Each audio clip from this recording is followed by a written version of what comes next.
Punjabi radio USA ਪੇਸ਼ ਕਰਦਾ ਹੈ ਸਮਾਜਿਕ, ਆਰਥਿਕ, ਰਾਜਨੀਤਿਕ ਅਤੇ ਧਾਰਮਿਕ ਮਸਲਿਆਂ ਤੇ ਇੱਕ ਝਾਤ ਨਜ਼ਰੀਆ।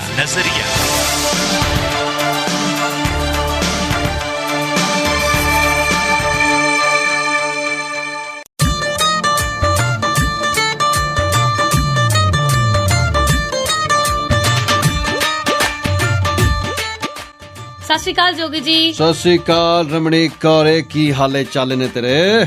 ਮੇਰੇ ਹਾਲ ਚਾਲ ਇੰਨੇ ਕ ਵਧੀਆ ਨੇ ਨਾ ਕਿ ਅੱਜ ਮੈਂ ਸਵੇਰੇ ਉੱਠੀ ਤੇ ਮੈਂ ਇੱਕ ਗੱਲ ਸੋਚੀ। ਤੂੰ ਸੋਚੀ? ਹਾਂ। ਉਹ ਇਹਦਾ ਬੁਖਾਰ ਚੈੱਕ ਕਰੋ, ਇਹਦਾ ਕਰੋਨਾ ਵੀ ਚੈੱਕ ਕਰੋ। ਹੈ? ਆਹੋ। ਕਿਹੜੀ ਗੱਲੋਂ? ਸੋਚਣ ਲੱਗ ਪਈ ਆ। ਹੋ ਸੋਚਣ ਦਾ ਕੰਮ ਦਿਮਾਗ ਦਾ ਹੁੰਦਾ ਹੈ ਤੇ ਉਹੀ ਤਾਂ ਤੇਰੇ ਕੋਲ ਹੈ ਨਹੀਂ। ਓਹੋ, ਦਿਮਾਗ ਹੈਗਾ ਤਾਂ ਹੀ ਤਾਂ ਸੋਚਿਆ। ਬਿਲਕੁਲ ਐਨ ਨੰਗਾ ਚਿੱਟਾ ਕੋਰਾ ਝੂਠ। ਅੱਛਾ, ਤੇਰੇ ਕੋਲ ਦਿਮਾਗ ਹੁੰਦਾ ਤੇ ਤੂੰ ਹੁਣ ਇੱਥੇ ਹੀ ਹੁੰਦੀ।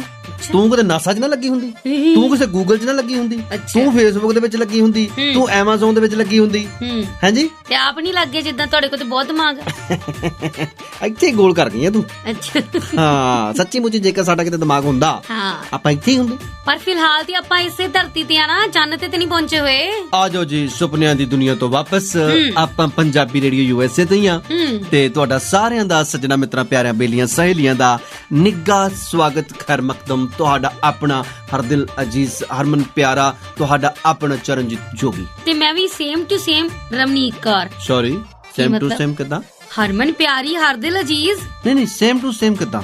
ਲੈ, ਜੋ ਤੁਸੀਂ ਉਹੀ ਮੈਂ। ਨੋ ਮੇਰੇ ਤਾਂ ਮੁੱਛਾਂ ਹੁੰਦੀਆਂ। ਦੱਸੋ ਗਾਣਾ ਸੁਣੀਏ। ਹਾਂਜੀ। ਪੰਜਾਬੀ ਰੇਡੀਓ USA ਟਿਊਨ ਕੀਤਾ ਤੁਸੀਂ। ਰਮਨੀਕ ਕੌਰ ਤੇ ਚਰਨਜੀਤ ਜੋਗੀ ਤੁਹਾਡੇ ਨਾਲ ਨਹੀਂ ਜੀ। ਪ੍ਰੋਗਰਾਮ ਚੱਲ ਰਿਹਾ ਜੀ ਨਜ਼ਰੀਆ। ਤੇ ਮੈਂ ਹੁਣ ਤੇਰਾ ਦਿਮਾਗ ਕਰਨਾ ਟੈਸਟ। ਕਿਉਂ? ਹਾਂ, ਉਹ ਸੱਚ ਟੈਸਟ ਦੀ ਤਾਂ ਮੈਂ ਗੱਲ ਸੁਣਾ ਦਵਾਂ।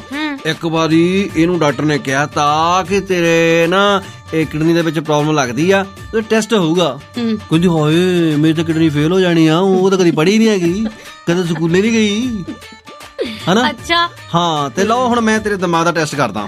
ਹੁਣ ਤੂੰ ਇਹ ਨਾ ਕਹੀਂ ਮੇਰਾ ਦਿਮਾਗ ਵੀ ਕਦੇ ਸਕੂਲੇ ਨਹੀਂ ਗਿਆ। ਅੱਛਾ। ਹਾਂ, ਦਿਮਾਗ ਦਾ ਟੈਸਟ ਕਰਦਾ। ਕੀ ਕਦੇ ਤੂੰ ਨੋਟ ਕੀਤਾ ਕੀ ਭਲਾ ਕਿ ਜਦੋਂ ਫਾਟਕ ਬੰਦ ਹੁੰਦਾ ਹੈ, ਹਾਂ ਫਾਟਕ ਬੰਦ ਹੁੰਦਾ ਨਾ, ਕਿੱਥੇ ਭਲਾ?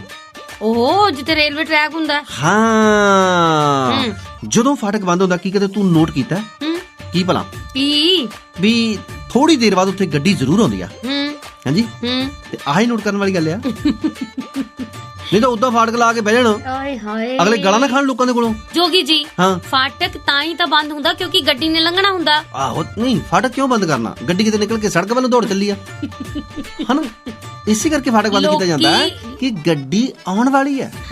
ਹਾਂ, ਤੇ ਤੁਹਾਡੀ ਕਿਹੜੀ ਵੇਲਣੇ ਦੇ ਵਿੱਚ ਬਾਹ ਆਈ ਆ? ਵੀ ਦੇਖੋ, ਇੱਕ ਗੱਲ ਇਹ ਤੁਹਾਨੂੰ ਮੈਂ ਦੱਸਾਂ ਕਿ ਇੰਡੀਆ ਦੇ ਵਿੱਚ ਮੈਨੂੰ ਕਿਸੇ ਸੱਜਣ ਮਿੱਤਰ ਪਿਆਰੇ ਨੇ ਪੁੱਛਿਆ, ਕਹਿੰਦਾ ਯਾਰ ਉਹ ਫਲਾਣੇ ਦੇਸ਼ ਦੇ ਵਿੱਚ ਸੱਜੇ ਪਾਸੇ ਚੱਲਦੇ ਆ, ਉਹ ਫਲਾਣੇ ਪਾਸੇ ਖੱਬੇ ਪਾਸੇ ਚੱਲਦੇ, ਤੁਹਾਡੇ ਯਾਰ ਇਹ ਖੱਬੇ ਪਾਸੇ ਚੱਲਦੇ ਆ। ਮੈਂ ਕਿਹਾ ਨੋ, ਕੋਈ ਏਦਾਂ ਦਾ ਕੋਈ ਖਾਸ ਕੋਈ ਰੂਲ ਨਹੀਂ ਹੈਗਾ। ਅਸੀਂ ਤਾਂ ਅਗਲੇ ਵੱਲ ਦੇਖ ਕੇ ਐਡਜਸਟ ਕਰੀਦਾ। ਹਰ ਚੜ੍ਹਦੀ ਸਵੇਰ ਤੋਂ ਢਲਦੀ ਰਾਤ ਤਾਈਂ, ਸਾਲ ਦੇ 365 ਤੇ ਹਫਤੇ ਦੇ 7 ਦਿਨ ਸੁਣਦੇ ਰਹੋ ਆਪਣਾ ਮਾਨਯੋਗ ਤੇ ਮਨ ਪਾਉਂਦਾ ਰੇਡੀਓ, ਪੰਜਾਬੀ ਰੇਡੀਓ USA।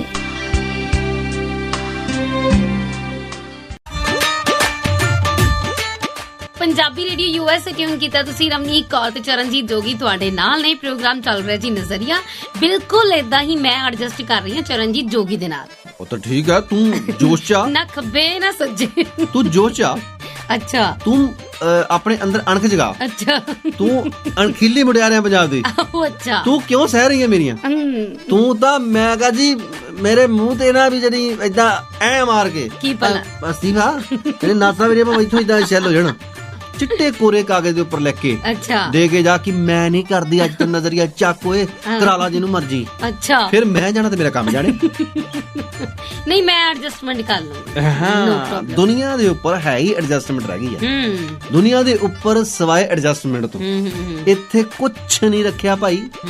ਇਹ ਜਿਹੜੀਆਂ ਐਡਜਸਟਮੈਂਟਸ ਹੈਗੀਆਂ ਜੀ, ਇਹ ਸਾਨੂੰ ਕਰਨੀਆਂ ਪੈਂਦੀਆਂ ਸੀ, ਕਰਨੀਆਂ ਪੈਂਦੀਆਂ ਹੈ ਤੇ ਕਰਨੀਆਂ ਪੈਂਦੀਆਂ ਰਹਿਣਗੀਆਂ। ਕਿਹੜੀਆਂ ਐਡਜਸਟਮੈਂਟਸ ਹੈਗੀਆਂ ਦੱਸ ਦਿੰਨੇ ਆ ਯਾਰ ਤੁਹਾਨੂੰ, ਕਾਲੇ ਨਾ ਪੈ ਜਾ ਕਰੋ, ਗਾਣਾ ਸੁਣੋ ਤੇ ਵਾਪਸ ਆ ਜਾਓ ਆਪਣੇ ਪ੍ਰੋਗਰਾਮ ਨਜ਼ਰੀਆ ਦੇ ਵਿੱਚ। ਪੰਜਾਬੀ ਰੇਡੀਓ ਯੂਐਸਏ ਟਿਊਨ ਕੀਤਾ ਤੁਸੀਂ, ਰਮਨੀਕ ਕੌਰ ਤੇ ਚਰਨਜੀਤ ਜੋਗੀ ਤੁਹਾਡੇ ਨਾਲ ਨੇ। ਪ੍ਰੋਗਰਾਮ ਚੱਲ ਰਿਹਾ ਜੀ ਨਜ਼ਰੀਆ। ਵਿਆਹ ਦੇ ਵਿੱਚ ਐਡਜਸਟਮੈਂਟ, ਨੌਕਰੀ ਦੇ ਵਿੱਚ ਐਡਜਸਟਮੈਂਟ, ਘਰ ਦੇ ਵਿੱਚ ਐਡਜਸਟਮੈਂਟ, ਪੜ੍ਹਾਈ ਦੇ ਵਿੱਚ ਐਡਜਸਟਮੈਂਟ। ਹਾਂਜੀ ਤੇ ਦੇਖੋ, ਸਭ ਤੋਂ ਪਹਿਲੀ ਗੱਲ ਕਿ ਮੈਨੂੰ ਤਾਂ ਇਹਦੇ ਸਪੈਲਿੰਗ ਹੀ ਬਹੁਤ ਵੱਡੇ ਲੱਗਦੇ ਆ। ਇਹ ਬੜਾ ਮੈਂ ਐਡਜਸਟਮੈਂਟ ਕਰ ਰਿਹਾ ਇਹਨੂੰ ਬੋਲਣ ਦੇ ਲਈ। ਹਾਂਜੀ, ਮੇਰੇ ਬੁੱਲਾਂ ਦਾ ਕਈ ਵਾਰ ਆਠਾ ਬਣ ਜਾਂਦਾ। ਹਾਂਜੀ, ਕਿਉਂਕਿ ਦੇਖੋ ਐਡਜਸਟਮੈਂਟ ਜਿਹੜੀ ਹੈ ਬਹੁਤ ਔਖੀ ਹੈ। ਜਦੋਂ ਪਹਿਲਾਂ ਤਾਂ ਸਭ ਤੋਂ ਵੱਡੀ ਗੱਲ ਆ, ਵਿਆਹ ਹੁੰਦਾ ਹਾਂਜੀ ਹਾਂਜੀ, ਬਾਜੇ ਵੱਜਦੇ, ਕੁਝ ਭੰਗੜੇ ਸ਼ੰਗੜੇ ਪੈਂਦੇ, ਜਾਗੋਆਂ ਨਿਕਲਦੀਆਂ, ਓਏ ਓਏ ਓਏ ਕਹਿੰਦੇ ਨੇ ਕਿ ਉੱਤੇ ਰੱਖ ਕੇ ਮਟਕਾ, ਠੀਕ ਆ ਨਾ, ਓਏ ਹੋਏ ਜਾਗੋ ਸਿਰ ਤੇ ਟਕਾ ਕੇ ਤੁਰੇ ਨਾਗ ਬਲ ਖਾ ਕੇ, ਜਰਾ ਸਾਡੇ ਵੀ ਤੂੰ ਮੋੜ ਤੇ ਖਲੋ ਪਤਲੋ, ਕਿ ਤੇਰੀ ਦੀਵਿਆਂ ਤੋਂ ਵੱਧ ਕੇ ਲੋ ਪਤਲੋ।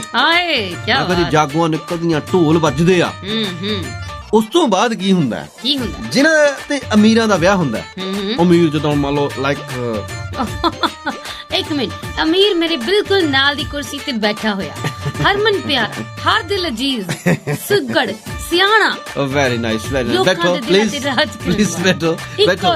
ਜਜ਼ਬਾਤੀ ਨਾ ਹੋਵੋ, ਐਡਜਸਟ ਕਰਕੇ ਸਮਝ ਰਹੇ ਹੋ ਉਹ ਨਹੀਂ ਹੈ। ਉਹ ਗੱਲ ਤਾਂ ਸੁਣ ਲੈ, ਹੈ ਨਾ, ਜਿੱਦਾਂ ਹੁਣ ਅਮੀਰਾਂ ਦੇ ਵਿਆਹ ਹੋਣ, ਅਮੀਰਾਂ ਦੇ ਵਿਆਹਾਂ ਦੇ ਵਿੱਚ ਮੈਂ ਕਹਾਂ ਜੀ ਵਿਆਹ ਹੋਇਆ ਅੱਜ, ਅਗਲੇ ਦਿਨ ਦੀਆਂ ਟਿਕਟਾਂ ਉਹਨਾਂ ਦੀਆਂ ਬੁੱਕ ਹੁੰਦੀਆਂ, ਉਹਨੇ ਹਨੀਮੂਨ ਨੂੰ ਨਿਕਲ ਜਾਂਦੇ ਆ। ਠੀਕ ਆ ਨਾ ਜੀ।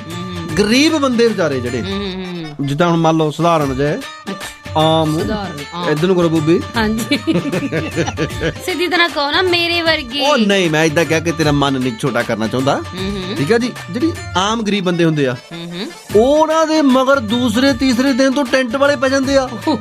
ਭਾਜੀ ਪੈਸੇ ਨਹੀਂ ਦਿੱਤੇ ਸਾਡੇ ਟੈਂਟ ਦੇ, ਨਾਲੇ ਇੱਕ ਜੱਗ 6 ਚਮਚੇ 4 ਪਲੇਟਾਂ ਟੁੱਟੀਆਂ ਪਈਆਂ ਭਾਜੀ, ਉਹ ਵੀ ਪੂਰੀਆਂ ਕਰਾਓ। ਨਹੀਂ, ਉੱਥੇ ਵਿਚਾਰਾ ਬੰਦਾ ਐਡਜਸਟਮੈਂਟ ਦੂਸਰੇ ਤੀਸਰੇ ਦਿਨ ਤੋਂ ਸ਼ੁਰੂ ਹੋ ਜਾਂਦੀ।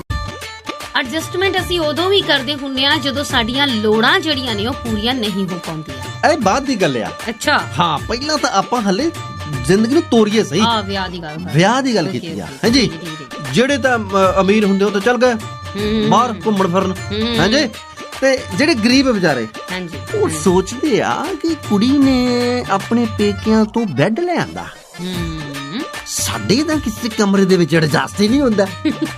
ਨਹੀਂ ਭਈ, ਇੱਥੇ ਬੁੜੇ ਦਾ ਮੰਜਾ, ਇੱਥੇ ਬੁੜੀ ਦੀ ਮੰਜੀ, ਇੱਥੇ ਇੱਕ ਮੇਰਾ ਮੰਜਾ, ਇਹਦੇ ਆਪਾਂ ਕਿੱਥੇ ਐਡਜਸਟ ਕਰਾਂਗੇ? ਲਓ ਜੀ, ਫੇਰ ਕੀ ਹੁੰਦਾ ਹੈ, ਬੜੀ ਸੋਚ ਵਿਚਾਰ ਤੋਂ ਬਾਅਦ 5 ਮੈਂਬਰੀ ਕਮੇਟੀ ਬੈਠਦੀ ਹੈ। ਠੀਕ ਹੈ ਜੀ।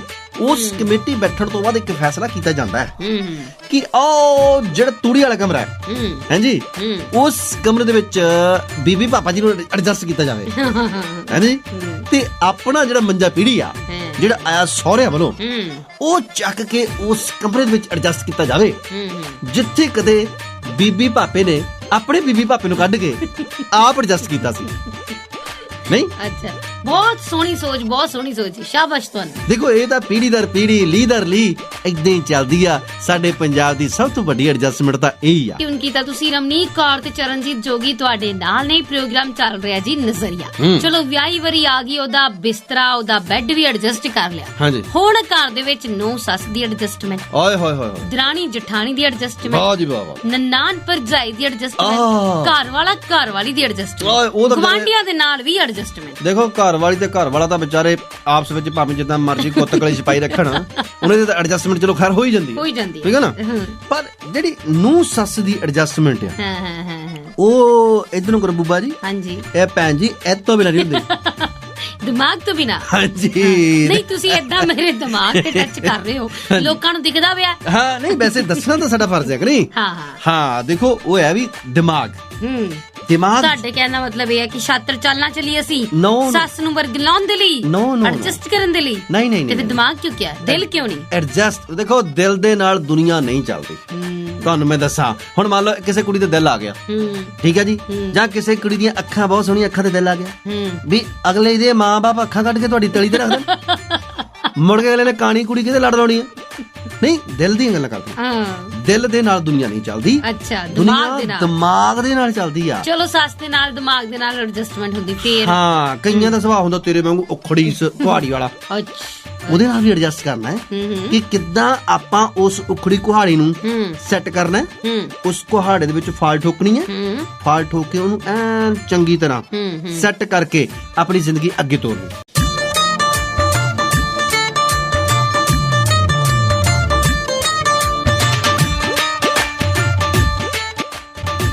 ਪੰਜਾਬੀ ਰੇਡੀਓ ਯੂਐਸ ਟਿਊਨ ਕੀਤਾ ਤੁਸੀਂ। ਰਵਨੀਕ ਕੌਰ ਤੇ ਚਰਨਜੀਤ ਜੋਗੀ ਤੁਹਾਡੇ ਨਾਲ ਨੇ ਜੀ। ਪ੍ਰੋਗਰਾਮ ਚੱਲ ਰਿਹਾ ਜੀ ਨਜ਼ਰੀਆ। ਜੋਗੀ ਜੀ ਸੱਸ ਤਾਂ ਸੈੱਟ ਕਰ ਲਾਂਗੇ, ਨਨਾਣ ਦਾ ਕੀ ਕਰੀਏ? ਹਾਏ ਨੀ ਨਣ ਦੇ ਪੁਆੜੇ ਹੱਥੀਏ, ਅੱਜ ਫੇਰ ਤੈਂ ਮਾਰ ਪਵਾਈ ਨਣ ਦੇ। ਗਾਣੇ ਬਹੁਤ ਵਧੀਆ ਸੀ ਉਹ, ਐਵੇਂ ਨਹੀਂ ਸੀ ਬਣ ਗਏ। ਤੇਰੇ ਵਰਗੀਆਂ ਜਿਹੜੀਆਂ ਨਾ ਸੜੀਆਂ ਨਨਾਣਾ ਆਪਣੇ ਭਰਾ ਦੇ ਘਰ ਦੇ ਵਿੱਚ ਫਲੂਹਾ ਸੁੱਟਦੀਆਂ। ਅੱਛਾ, ਇੱਕ ਮੈਂ ਬੇਨਤੀ ਕਰਾਂਗਾ ਕਿ ਜਿਹੜੀਆਂ ਨਨਾਣਾ ਆ ਉਹ ਆਪਣੇ ਘਰ ਦੇ ਵਿੱਚ ਐਡਜਸਟ ਕਰਨ, ਦੂਸਰੇ ਦੇ ਘਰ ਉਹ ਕੀ ਕਹਿੰਦੇ ਨੇ ਕੰਜੈਸਟ ਕੀ ਹੁੰਦਾ? ਹਾਂ ਕੰਜੈਸ਼ਨ ਨਾ ਪਾਉਣ, ਐਵੇਂ ਖਾਮ ਖਾ ਕਲੇਸ਼ ਨਾ ਪਾਉਣ। ਇਹਦਾ ਮਤਲਬ ਪਤਾ ਤੈਨੂੰ ਵੀ ਨਹੀਂ ਗਾ। ਅੰਗਰੇਜ਼ੀ ਸੀ ਜੀ, sorry for that, why this collaboration. ਤੇ ਆਪਾਂ ਵਾਪਸ ਆ ਜਾਂਦੇ ਆ ਤੇ ਦੂਸਰੇ ਦੇ ਘਰ ਦੇ ਵਿੱਚ ਆਪਣੀ ਕਮਾਂਡ ਛੱਡ ਦੇਣ। ਹਾਂ ਕਮਾਂਡ।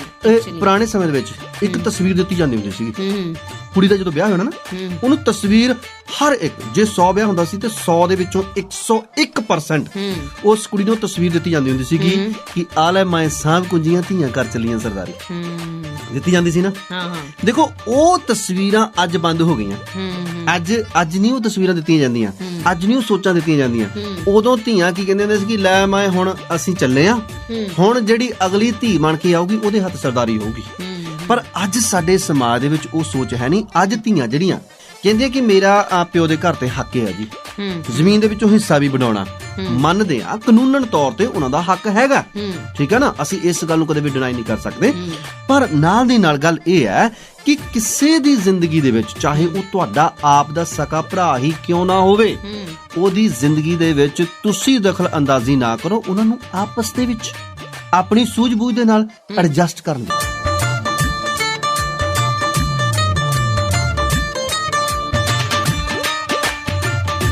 ਲਓ ਜੀ, ਪੰਜਾਬੀ ਰੇਡੀਓ ਯੂਐਸਏ ਤੁਸੀਂ ਸੁਣ ਰਹੇ ਹੋ। ਹਾਂਜੀ। ਤੇ ਇਸ ਵੇਲੇ ਪ੍ਰੋਗਰਾਮ ਚੱਲ ਰਿਹਾ ਜੀ ਨਜ਼ਰੀਆ, ਜਿਸ ਚ ਬਹੁਤ ਸਿਆਣਪ ਵਾਲੀਆਂ ਗੱਲਾਂ ਹੋ ਰਹੀਆਂ ਨੇ, ਖਾਸ ਤੌਰ ਤੇ ਐਡਜਸਟਮੈਂਟ ਵਾਲੀ। ਹਾਂ, ਤੇਰਾ ਦਿੱਲੀ ਮੇਰਾ ਆਗਰਾ ਆਮੋ ਸਾਹਮਣੇ।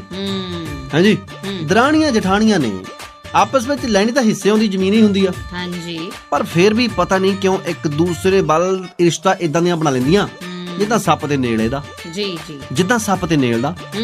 ਆਪਸ ਵਿੱਚ ਖਹਿਬਾਜ਼ੀ ਜਿਹੜੀ ਆ, ਆਪਸ ਵਿੱਚ ਲੜਾਈ ਝਗੜਾ ਜਿਹੜਾ ਆ, ਉਹਨਾਂ ਦਾ ਬਹੁਤ ਜ਼ਿਆਦਾ ਕਈ ਵਾਰ ਵੱਧ ਜਾਂਦਾ। ਜੀ ਜੀ, ਦੇਖੋ ਸਭ ਤੋਂ ਨੇੜਲਾ ਰਿਸ਼ਤਾ ਜਿਹੜਾ ਦਰਾਣੀ ਜਠਾਣੀ ਦਾ ਤਾਂ ਹੁੰਦਾ, ਕੋਈ ਵੱਡੀ ਭੈਣ ਹੁੰਦੀ, ਕੋਈ ਛੋਟੀ ਭੈਣ ਹੁੰਦੀ ਆ। ਜੀ, ਆਪਸ ਦੇ ਵਿੱਚ ਸਾਨੂੰ ਐਡਜਸਟ ਕਰਨਾ ਜਿਹੜਾ, ਮੰਨ ਲਓ ਮੈਂ ਬਹੁਤ ਅਮੀਰ ਆ। ਅੱਛਾ, ਨਹੀਂ ਤੇ ਫੇਰ ਇਦਾਂ ਹੀ ਆ। ਅਮੀਰ ਤੇ ਤੁਸੀਂ ਉਸ ਤੋਂ ਬੇਵਕੂਫ ਆ। ਨਹੀਂ, ਬੇਵਕੂਫ ਦਾ ਨਹੀਂ ਹੁੰਦਾ, ਅਮੀਰ ਤੇ ਗਰੀਬ ਹੁੰਦਾ। ਅੱਛਾ, ਹਾਂਜੀ, ਦਿਮਾਗ ਤੋਂ ਜਿੱਦਾਂ ਪੈਦਲ ਹੀ। ਹਾਂਜੀ, ਆਪਾਂ ਬਹੁਤ ਅਮੀਰ ਆ, ਜਾਨੀ ਮੈਂ, ਤੁਸੀਂ ਬਹੁਤ ਗਰੀਬ ਆ, ਜਾਨੀ ਕਿ ਮੈਂ। ਆਹੋ ਚਲੋ, ਹਾਂਜੀ। ਤੇ ਦੇਖੋ ਤੁਸੀਂ ਮੇਰੇ ਵੱਲ ਦੇਖ ਕੇ ਅੱਡੀਆਂ ਚੱਕ ਕੇ ਫਾਹੇ ਨਹੀਂ ਲੈਣੇ। ਅੱਛਾ, ਕਿ ਮੈਂ ਬਹੁਤ ਵੱਡੇ ਘਰ ਦੇ ਵਿੱਚ ਰਹਿਣਾ, ਠੀਕ ਹੈ ਜੀ, ਵੀ ਤੁਸੀਂ ਬੇਸਮੈਂਟ 'ਚ ਰਹਿੰਦੇ ਹੋ, ਅਗਲੇ ਦੀ ਬੇਸਮੈਂਟ ਢਾਹ ਦਿਓ। ਅੱਛਾ, ਕਿ ਮੈਂ ਥੋੜੀ ਜਿਹੀ ਵੱਡੀ ਕਰਨੀ ਚਾਹੁੰਦੀ ਆ, ਅਗਲੇ ਦੀ ਉੱਤੋਂ ਰਸੋਈ ਤੇਰੇ ਸਿੱਧੀ ਸਿਰ ਵਿੱਚ ਆਈ ਹੋਵੇ। ਨਹੀਂ, ਅੱਛਾ ਅੱਛਾ, ਫੇਰ ਕਹਿਣ ਦਾ ਮਤਲਬ ਇਹ ਹੈ ਕਿ ਤੁਸੀਂ ਇੱਕ ਘਰ ਦੇ ਵਿੱਚ ਰਹਿੰਦੇ ਹੋ, ਠੀਕ ਆ। ਜੇਕਰ ਇੱਕ ਭਰਾ ਦਾ ਕੰਮ ਥੋੜਾ ਤਕੜਾ ਆ, ਦੂਸਰਾ ਥੋੜਾ ਜਿਹਾ ਮਾੜਾ ਆ, ਇੱਕ ਸਰਕਾਰੀ ਨੌਕਰੀ ਤੇ ਲੱਗ ਗਿਆ, ਇੱਕ ਵਿਚਾਰੇ ਦਾ ਕੰਮ ਕਰ ਕੋਈ ਏਡਾ ਹੈ ਨਹੀਂ, ਉਹ ਜੇ ਆਪਣੀ ਘਰ ਵਾਲੀ ਨੂੰ ਇੱਕ ਸੂਟ ਲਿਆ ਕੇ ਦੇ ਸਕਦਾ 3500 ਦਾ, 4000 ਦਾ, ਠੀਕ ਆ ਜੀ, ਤਾਂ ਦੂਸਰੀ ਜਿਹੜੀ ਹੈਗੀ ਆ, ਉਹਦੀ ਦਰਾਣੀ ਹੋਵੇ ਜਾਂ ਜਠਾਣੀ ਹੋਵੇ, ਉਹ ਐਡਜਸਟ ਕਰਨਾ ਸਿੱਖੇ।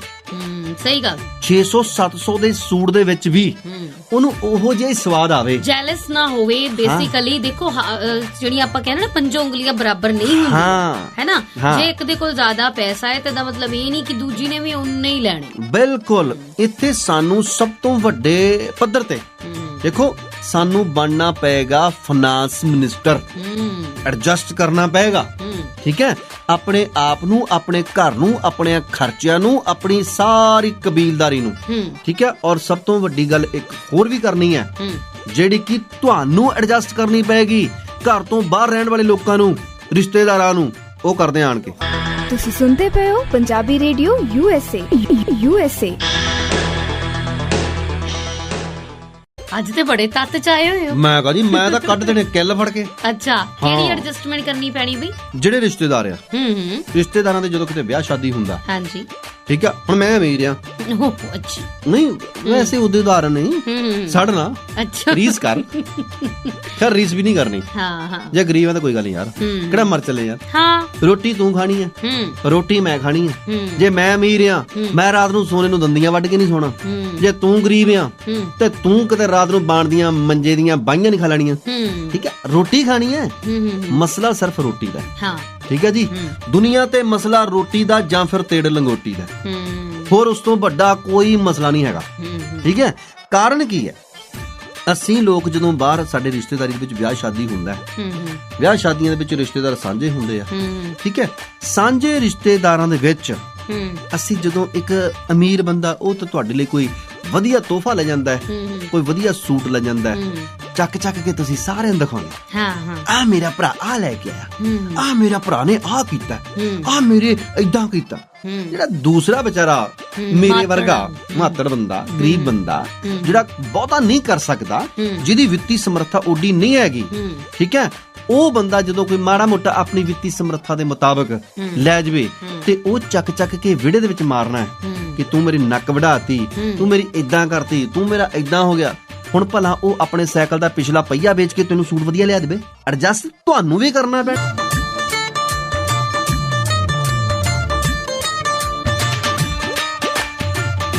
ਪੰਜਾਬੀ ਰੇਡੀਓ ਯੂਐਸਏ ਟਿਊਨ ਕੀਤਾ ਤੁਸੀਂ। ਰਮਨੀਤ ਕੌਰ ਦੇ ਚਰਨਜੀਤ ਜੋਗੀ ਤੁਹਾਡੇ ਨਾਲ ਨੇ। ਪ੍ਰੋਗਰਾਮ ਚੱਲ ਰਿਹਾ ਜੀ ਨਜ਼ਰੀਆ। ਰਿਸ਼ਤਿਆਂ ਦੇ ਵਿੱਚ ਵੀ ਐਡਜਸਟਮੈਂਟ ਕਰਨੀ ਬੇहद ਜ਼ਰੂਰੀ ਹੁੰਦੀ ਹੈ, ਪਰ ਨਾਲ ਦੇ ਨਾਲ ਐਡਜਸਟਮੈਂਟ ਕਰਨੀ ਪੈਂਦੀ ਹੈ ਸਾਨੂੰ ਆਪਣੇ ਬਜਟ ਦੇ ਨਾਲ ਹੀ। ਕਹਿੰਦੇ ਨੇ ਕਿ ਜਿੰਨੀ ਚੱਦਰ ਆ ਉਨੇ ਹੀ ਪੈਰ ਪਸਾਰਨੇ ਚਾਹੀਦੇ ਆ। ਜੇ ਤੁਸੀਂ ਆਪਣੇ ਬਜਟ ਦੇ ਮੁਤਾਬਕ, ਆਪਣੀ ਨੌਕਰੀ ਦੇ ਮੁਤਾਬਕ, ਆਪਣੀ ਇਨਕਮ ਦੇ ਮੁਤਾਬਕ ਐਡਜਸਟ ਨਹੀਂ ਕਰਦੇ ਹੋ, ਵੱਡੀ EMIs ਭਰਦੇ ਹੋ ਜਾਂ ਫਿਰ ਜ਼ਿਆਦਾ ਖੁੱਲਾ ਖਰਚਾ ਕਰਦੇ ਹੋ, ਤੇ ਉੱਥੇ ਆ ਕੇ ਵੀ ਤੁਹਾਡਾ ਆਪਣਾ ਹੀ ਬਜਟ ਗੜਬੜਾਉਂਦਾ। ਬਿਲਕੁਲ ਜੀ, ਜਿਹੜੇ ਲੋਕ ਸਿਆਣਪ ਦੇ ਨਾਲ ਅੱਗੇ ਚੱਲਦੇ ਨੇ, ਆਪਣੇ ਘਰਾਂ ਦੇ ਵਿੱਚ 100 ਐਡਜਸਟਮੈਂਟਸ ਕਰਨੀਆਂ ਪੈਂਦੀਆਂ ਨੇ, ਉਹ ਲੋਕ ਕਾਮਯਾਬ ਹੁੰਦੇ ਨੇ। ਠੀਕ ਹੈ ਨਾ, ਉਹਨਾਂ ਨੂੰ ਅੱਗੇ ਜਾ ਕੇ ਬਹੁਤ ਵੱਡੇ ਮੌਕੇ ਵੀ ਮਿਲਦੇ ਨੇ।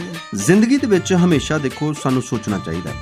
ਅਬਰਾਹਮ ਲਿੰਕਨ ਜੇਕਰ ਉਸ ਘਰ ਦੇ ਵਿੱਚੋਂ ਆਇਆ ਕਿ ਜਿਸ ਘਰ ਦੇ ਵਿੱਚ ਕੋਈ ਬਹੁਤੀ ਸਮਰੱਥਾ ਨਹੀਂ ਸੀ, ਜਿੱਥੇ ਕੋਈ ਬਹੁਤੀਆਂ ਚੀਜ਼ਾਂ, ਬਹੁਤੇ ਸਾਧਨ ਨਹੀਂ ਸੀ, ਤੇ ਉਹ ਏਡੇ ਵੱਡੇ ਸ਼ਕਤੀਸ਼ਾਲੀ ਦੇਸ਼ ਦਾ ਰਾਸ਼ਟਰਪਤੀ ਬਣ ਸਕਦਾ ਹੈ, ਤਾਂ ਬੱਚਿਆਂ ਨੂੰ ਵੀ ਸੋਚਣਾ ਚਾਹੀਦਾ ਹੈ ਕਿ ਜੇਕਰ ਤੁਹਾਡਾ ਪਿਓ, ਤੁਹਾਡੀ ਮਾਂ ਓਡੀ ਇਨਕਮ ਦੇ, ਓਡੀ ਪ੍ਰਾਪਰਟੀ ਦੇ, ਓਡੇ ਰਿਸੋਰਸਸ ਦੇ ਮਾਲਕ ਨਹੀਂ ਹੈਗੇ, ਤਾਂ ਸਾਨੂੰ ਐਡਜਸਟ ਕਰਨਾ ਚਾਹੀਦਾ ਹੈ।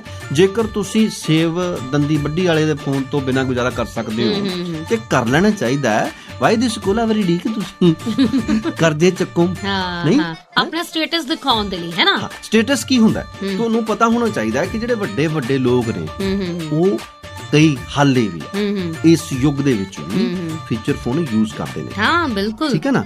ਦੇਖੋ ਅਸੀਂ ਸਟੇਟਸ, ਤੁਹਾਡੇ ਹੱਥ ਦੇ ਵਿੱਚ ਫੋਨ, ਤੁਹਾਡੇ ਹੱਥ ਦੇ ਵਿੱਚ ਬਹੁਤ ਮਹਿੰਗੀਆਂ ਅੰਗੂਠੀਆਂ, ਬਹੁਤ ਘੜੀਆਂ, ਠੀਕ ਹੈ, ਬਹੁਤ ਤੁਹਾਡੇ ਮਹਿੰਗੇ ਸ਼ੂ। ਯਾਰ ਜੇਕਰ ਅਸੀਂ ਬੰਦੇ ਨੂੰ ਸਿਰਫ ਜੁੱਤੀ ਤੋਂ ਹੀ ਪਛਾਣਨ ਲੱਗ ਪਏ, ਮੈਨੂੰ ਇਸ ਅਖਾਣ ਤੋਂ ਬੜੀ ਖਿਝ ਆਉਂਦੀ ਹੁੰਦੀ ਆ ਕਿ ਬੰਦੇ ਦੀ ਪਛਾਣ ਉਹਦੀ ਜੁੱਤੀ ਤੋਂ ਹੁੰਦੀ ਆ। ਯਾਰ ਕੈਸੀਆਂ ਸੋਚਾਂ ਤੁਸੀਂ ਪਾਲੀ ਫਿਰਦੇ ਹੋ। ਬਦਲ ਦਿਓ ਇਹਨਾਂ ਉਦਾਹਰਨਾਂ ਨੂੰ। ਬੰਦੇ ਦੀ ਸੋਚ, ਉਹਦੀ ਪਛਾਣ, ਉਹਦੀ ਸ਼ਖਸੀਅਤ ਦੀ, ਉਹਦੀ ਪਛਾਣ ਜੁੱਤੀ ਤੋਂ ਨਹੀਂ ਹੁੰਦੀ, ਉਹਦੀ ਸੋਚ ਤੋਂ ਹੁੰਦੀ ਹੈ, ਉਹਦੀ ਆਪਣੀ ਸ਼ਖਸੀਅਤ ਤੋਂ ਹੁੰਦੀ ਹੈ ਕਿ ਉਹ ਕੀ ਹੈ। ਕਿਉਂਕਿ ਦੇਖੋ ਜੇਕਰ ਤੁਹਾਡੀ ਸ਼ਖਸੀਅਤ ਸੋਹਣੀ ਹੈ, ਠੀਕ ਹੈ, ਤਾਂ ਫਿਰ ਤੁਹਾਡੇ ਲਈ ਹਰ ਇੱਕ ਚੀਜ਼ ਬ੍ਰਾਂਡ ਬਣ ਜਾਂਦੀ ਹੈ। ਤੇ ਜੇਕਰ ਤੁਹਾਡੀ ਸ਼ਖਸੀਅਤ ਮਾੜੀ ਹੈ, ਤੁਸੀਂ ਜੋ ਮਰਜੀ ਗੁੱਚੀ ਅਰਮਾਨੀ ਪਾ ਕੇ ਤੁਰੇ ਫਿਰੋ, ਕਹਿਣਾ ਲੰਡੀ ਬੁੱਚੀ ਆ। ਗਵਾਂਢ ਦੇ ਵਿੱਚ ਵੀ ਐਡਜਸਟਮੈਂਟ ਚਾਹੀਦੀ ਹੈ ਜੀ, ਤੇ ਦੁਨੀਆਦਾਰੀ ਦੇ ਵਿੱਚ ਵੀ ਐਡਜਸਟਮੈਂਟ ਚਾਹੀਦੀ ਹੈ, ਰਿਸ਼ਤੇਦਾਰੀ ਦੇ ਵਿੱਚ ਵੀ ਐਡਜਸਟਮੈਂਟ ਚਾਹੀਦੀ ਹੈ, ਨੌਕਰੀ ਦੇ ਵਿੱਚ ਵੀ ਐਡਜਸਟਮੈਂਟ ਚਾਹੀਦੀ ਹੈ। ਹਰ ਥਾਂ ਤੇ ਸਾਨੂੰ ਐਡਜਸਟ ਕਰਨਾ ਪੈਂਦਾ।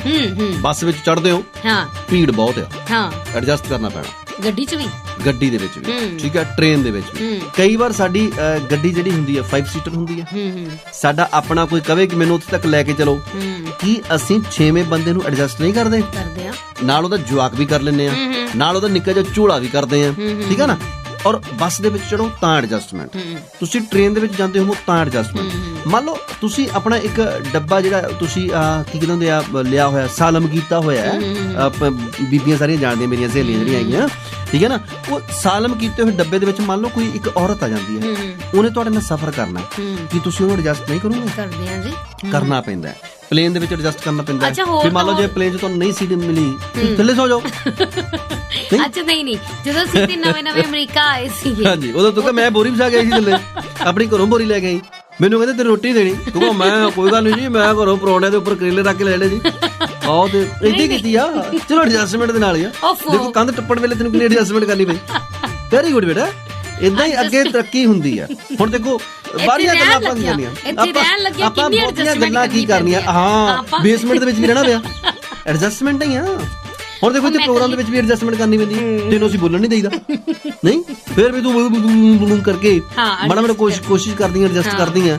ਸੋ ਵੈਰੀ ਗੁੱਡ ਆ, ਤੇਰੇ ਵਾਸਤੇ ਅਸੀਂ ਇਸ ਵਾਰੀ ਪਦਮ ਸ਼੍ਰੀ ਅਵਾਰਡ ਦੇ ਵਾਸਤੇ ਅਸੀਂ ਤੇਰੀ ਸਿਫਾਰਿਸ਼ ਕੀਤੀ ਸੀ, ਤੇ ਉਹ ਕਹਿੰਦੇ ਸੀ ਦੇ ਤਾਂ ਦਵਾਂਗੇ ਪਰ ਮਰਨ ਉਪਰੰਤ। ਅੱਛਾ, ਇੱਥੇ ਵੀ ਐਡਜਸਟਮੈਂਟ ਕਰਨੀ ਪੈਂਦੀ ਹੈ। ਕਈ ਵਾਰ ਤਾਂ ਬੰਦੇ ਨੂੰ ਆਪਣਾ ਅਸਲੀ ਰੁਤਬਾ ਮਾਣ ਸਨਮਾਨ ਲੈਣ ਦੇ ਲਈ ਐਡਜਸਟਮੈਂਟ ਕਰਨੀ ਪੈਂਦੀ ਹੈ। ਹੁਣ ਆਪਾਂ ਵੀ ਐਡਜਸਟਮੈਂਟ ਕਰੀਏ ਅਗਲਿਆਂ ਦੇ ਆਉਣ ਦੇ ਲਈ। ਸਭ ਤੋਂ ਵੱਡੀ ਐਡਜਸਟਮੈਂਟ ਹੈ ਨਾ ਜਿਹੜੀ ਸਮੇਂ ਨਾਲ ਕਰਨੀ ਪੈਂਦੀ, ਇਹ ਤਾਂ ਹੈ, ਜਿਹੜੀ ਕਿ ਤੁਸੀਂ ਨਹੀਂ ਕਰਦੇ। ਹੁਣ ਕਹੋ ਸਿੱਧਾ ਮੇਰੇ ਤੇ ਅਟੈਕ ਹੋ ਗਿਆ, ਕਹੋ ਕਹਿ ਦੋ ਕੋਈ ਮੇਰੇ ਤੇ ਅਟੈਕ ਹੋ ਗਿਆ ਜੀ। ਸਮੇਂ ਦੇ ਨਾਲ ਐਡਜਸਟਮੈਂਟ ਬਹੁਤ ਜ਼ਿਆਦਾ ਜ਼ਰੂਰੀ ਹੈ। ਵੱਖੋ ਵੱਖਰੇ ਟਾਈਮ ਤੇ ਅਸੀਂ ਵੱਖੋ ਵੱਖਰੀਆਂ ਚੀਜ਼ਾਂ ਉਲੀਕਦੇ ਆ, ਕੰਮ ਉਲੀਕਦੇ ਆ, ਮਲਟੀਟਾਸਕਿੰਗ ਹੋਣ ਦੀ ਕੋਸ਼ਿਸ਼ ਕਰਦੇ ਆ, ਪਰ ਸਭ ਤੋਂ ਜ਼ਿਆਦਾ ਜ਼ਰੂਰੀ ਹੈ ਸਮੇਂ ਦੀ ਐਡਜਸਟਮੈਂਟ। ਸਮੇਂ ਦੀ ਐਡਜਸਟਮੈਂਟ ਬਹੁਤ ਜ਼ਿਆਦਾ ਜ਼ਰੂਰੀ ਹੈ। ਸਮਾਂ ਜਿਹੜਾ ਤੁਹਾਡੀ ਜ਼ਿੰਦਗੀ ਦੇ ਵਿੱਚ ਸਭ ਤੋਂ ਇੱਕ ਬੇਸ਼ਕੀਮਤੀ ਚੀਜ਼ ਹੈ। ਜਿਸ ਬੰਦੇ ਨੇ ਸਮੇਂ ਦੇ ਨਾਲ ਐਡਜਸਟਮੈਂਟ ਕਰ ਲਈ ਤਾਂ ਸਮਝ ਲਓ ਉਹ ਦੁਨੀਆ ਦੇ ਵਿੱਚ ਕਾਮਯਾਬ ਆ। ਜੇਕਰ ਉਹਨੇ ਉਸ ਤਰੀਕੇ ਦੇ ਨਾਲ ਐਡਜਸਟਮੈਂਟ ਨਹੀਂ ਕੀਤੀ ਤਾਂ ਫਿਰ ਇਹ ਕਹਿੰਦੇ ਨੇ ਕਿ ਇਹ ਅਟਕਣ ਜਾਂਚ ਨਹੀਂ ਜਾਣਦਾ, ਲੰਘ ਗਿਆ ਨਾ ਮੁੜ ਕੇ ਆਉਂਦਾ। ਬਿਲਕੁਲ ਜੀ, ਔਰ ਇਸ ਕਰਕੇ ਅਸੀਂ ਵੀ ਸਮੇਂ ਦੇ ਨਾਲ ਐਡਜਸਟਮੈਂਟ ਕਰਦੇ ਹੋਏ ਆ। ਲੈਣੇ ਇਜਾਜ਼ਤ ਦਿਓ, ਇਜਾਜ਼ਤ ਮੈਨੂੰ ਰਮਨੀਕ ਨੂੰ ਤੇ ਮੈਨੂੰ ਚਰਨਜੀਤ ਜੋਗੀ ਨੂੰ, ਤੇ ਇਸੇ ਤਰ੍ਹਾਂ ਤੁਸੀਂ ਸੁਣਦੇ ਰਹਿਣਾ ਜੀ ਆਪਣੇ ਦਿਲ ਦੀ ਆਵਾਜ਼, ਪੰਜਾਬੀਆਂ ਦਾ ਮਾਣ, ਪੰਜਾਬੀ ਰੇਡੀਓ USA। ਹਰ ਚੜ੍ਹਦੀ ਸਵੇਰ ਤੋਂ ਢਲਦੀ ਰਾਤ ਤਾਈਂ, ਸਾਲ ਦੇ 365 ਤੇ ਹਫਤੇ ਦੇ 7 ਦਿਨ ਸੁਣਦੇ ਰਹੋ ਆਪਣਾ ਮਾਨਯੋਗ ਤੇ ਮਨ ਭਾਉਂਦਾ ਰੇਡੀਓ, ਪੰਜਾਬੀ ਰੇਡੀਓ USA।